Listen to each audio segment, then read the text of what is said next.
তো গাইজ আজকে আমি এলাম এই হকার নিয়ে যে ইনসিডেন্টটা চলছে বা হকার উচ্ছেদ চলছে সেটাকে নিয়ে কিছু কথা বলার জন্য এলাম আপনাদের সামনে। তো এর আগেও আমি দুটো ভিডিও বানিয়েছি হকারকে নিয়ে, যে হকার যখন শিয়ালদা থেকে উঠিয়ে দেওয়া হয়েছিল বা উঠিয়ে দেওয়ার পরে পুনর্বাসন নিয়ে আমি কথা বলেছিলাম। তো আমি আজকে আসলাম এই জন্যে যে হকার নিয়ে যেভাবে তোলা হচ্ছে, যেভাবে কান্নাকাটি ঝামেলা বা ট্রেন লাইনে শুয়ে পড়া, এই যে ব্যাপারগুলো চলছে এগুলো খুবই খারাপ চলছে এবং খারাপ লাগছে আমাদেরও, যে এগুলো হওয়া উচিত না।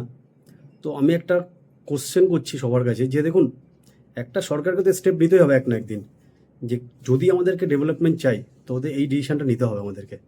কেননা যদি আমরা আজকের ডিসিশনটা না নিই, কালকে গিয়ে সেই অন্ধকারেই পড়ে থাকবো, সেই অবস্থায় থেকে যাবে। তো আমাদের দেশে আজকের যে বুলেট ট্রেন এসে গেছে, আদার্স নানা নানা অনেক রকম ট্রেন এসে গেছে, এনআরসিটিসি এসে গেছে, এবং অমৃত ভারত যে স্টেশনগুলো আপনারা দেখছেন প্রতিটা জায়গায় অমৃত ভারত স্টেশন তৈরি হচ্ছে।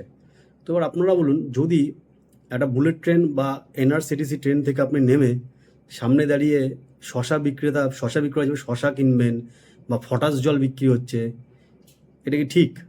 বা বাদাম বিক্রি হচ্ছে, আপনার তখন ঠিক লাগবে? একটা স্টেশনের মাঝখানে একজন কেউ ঝুপড়ি বানিয়ে বিক্রি করছে।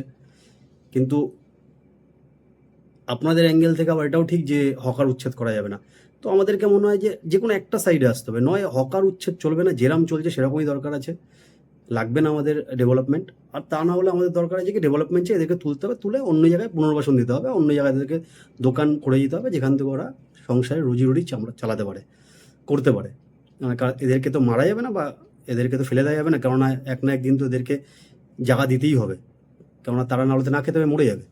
তো আমার কথা হলো যে আজকে আমরা যদি এইভাবে যদি বাধা দিতে থাকি, সেই সেম সেম 30 বছর বা 40 বছর 70 বছরের সেম সিনারিও দাঁড়িয়ে যাবে আজকে আমাদের এই রেস্টুরেন্টগুলোতে, উন্নতি হবে না।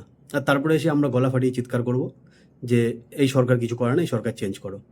তো আমরা সরকার যদি কেউ চেঞ্জ করতে চাইছে, সরকার ইন দ্য সেন্স রেল, দেখুন রেলের নিজস্ব জায়গা আছে, আপনি ইনলিগালভাবে বসতে পারেন না।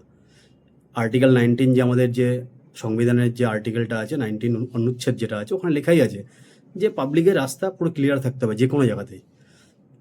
আমরা যেভাবে বসতে পারি না, যদি আপনি কোনো জায়গায় বসি সেটা আইনসম্মতভাবে বসতে হবে। আবার আপনারা আগের সরকার বা তার আগের সরকার কীভাবে টাকা পয়সা নিয়ে নিয়ে আপনাদেরকে বসিয়ে দিয়েছে, আর সেটাকে নিয়ে আপনারা বসে বিজনেস করেছেন, দেন আপনারা কিছু এগাননি, করেননি, আপনারা এটাকে নিয়েই চলে গেছেন যে আমরা কিছু পরবর্তীতে অন্য জায়গায় যাবো, শিফট করবো, সেগুলো করেননি আপনারা। যাই হোক, আপনি চলছে এইভাবে, আপনার সংসার চলছে, ঠিক আছে।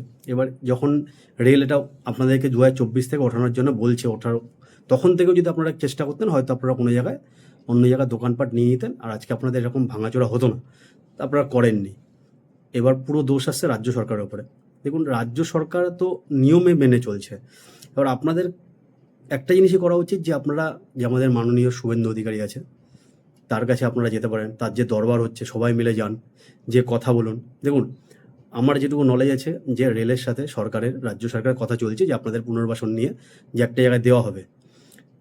এবার তো আপনারা যান, যে ওখানে কথা বলুন। ধরুন, এটা তো মানতে হবে আপনাকে যে একটা বাড়িতে যদি ভাড়া দেয়, সেই ভাড়াওয়ালা যদি 12 বছর থেকে যায়, তার মানে সে যদি বাড়িতে থেকেই যেতে চায় বা আমার বাড়ি বলে দাবি করতে শুরু করে, তার মানে তো তার বাড়ি না এটা। তাহলে তো এটাও দেখতে হবে। বা যে জমিতে এসে আপনি কাউকে থাকতে দিলেন, সে থেকে গেল, তারপরে 5 বছর পরে সে উঠতে চাইলো না, তখন তো আপনি মানবেন না। তো এটাও যদি ঠিক না, তাহলে এটাও ঠিক না। এই রাস্তার পাশে যেভাবে বা রেল লাইনের পাশে যেভাবে ইনলিগালি বাড়িগুলো আছে, তো পরবর্তীকালে এরা এসে একটা টাইমে এসে থেকে যায়, দেন পরবর্তীকালে উঠাতে গেলে এদেরকে তখন পুনর্বাসন চাই, এটাও ঠিক না। দেখুন, যদি আপনাকে ডেভেলপমেন্ট করতে হয়, আপনি আমাদেরকে দেখাবেন ইউরোপ মডেল, দেখাবেন আমেরিকান মডেল, দেখাবেন, বাট এই জিনিস যদি করতে হয় আপনাদেরকে, তাহলে আপনাদেরকে একটা স্ট্রিক্ট অ্যাকশানের মধ্যে আসতেই হবে।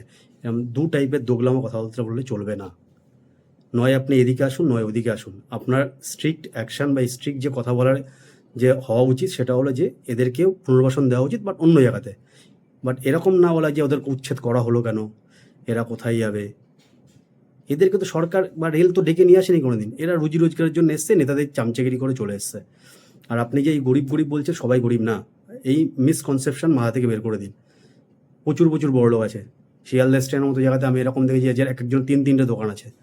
কমসে কম এরা সবচেয়ে কম হলেও 1000 টাকা বিক্রি করে। 3টে দোকান থেকে 1000 টাকা বিক্রি করে 3000 টাকা হয়ে যায়, মাস গেলে 90,000 টাকা ইনকাম আছে। তো এই গরিব বলে এই জিনিসটা ছেড়ে দিন। আর এর মানে এটাও না যে সবাই বড় লোক। কিছু আছে যে মুড়িওয়ালা আছে, শশা বিক্রি করে, বা কেউ পরোটা বিক্রি করছে, সবাই বড় লোক না। কিন্তু আমাদের বুঝতে হবে যে যে রাজুর পরোটা রাজু শিয়ালদা স্টেশনের বাইরে বিক্রি করছে বলে যে ওই এরিয়াটা রাজুর হয়ে যাবে। রাজু এখন দাবি করে এটা যে ওই এরিয়াটা শিয়ালদার ওই চত্বরটা ওর আছে, তার মানে ওটা ওর না, ওটা রেলেরই আছে। তো আপনাদের একটা সাইডে আসতে হবে। মিশ্র প্রতিক্রিয়া চলছে পাবলিকের মনে, আমাদেরও খারাপ লাগছে যে এটা ঠিক হয়নি। কিন্তু আবার এই দিক দিয়ে আরেকটা সেন্সও আছে যে এইটা যদি আজকে যদি এই স্ট্রিক্ট অ্যাকশন না নেওয়া হয়, কালকে এই কাচরা কাবার এটাই থাকবে, আর আপনি গিয়ে পরবর্তীকালে জ্ঞান দেবেন যে আমাদের দেশের কিছু হবে না, কোনো উন্নতি হবে না, যতই আপনি ট্রেন করে নিন না কেন। তাহলে আপনাদেরকে একটা জায়গাতে স্ট্যান্ড বাই হতে হবে যে আমি এইটাতেই চাইছি যে আমি এখানেই রেল লাইনটা, রেল প্ল্যাটফর্মটা পরিষ্কার হোক, আর তার সাথে এদেরকে পুনর্বাসন অন্য জায়গায় দেওয়া হোক। এরম হওয়া উচিত আপনার স্ট্যান্ড। দোগলামো টাইপের কথাবার্তা বলা চলবে না। জয় হিন্দ, বন্দে মাতরম।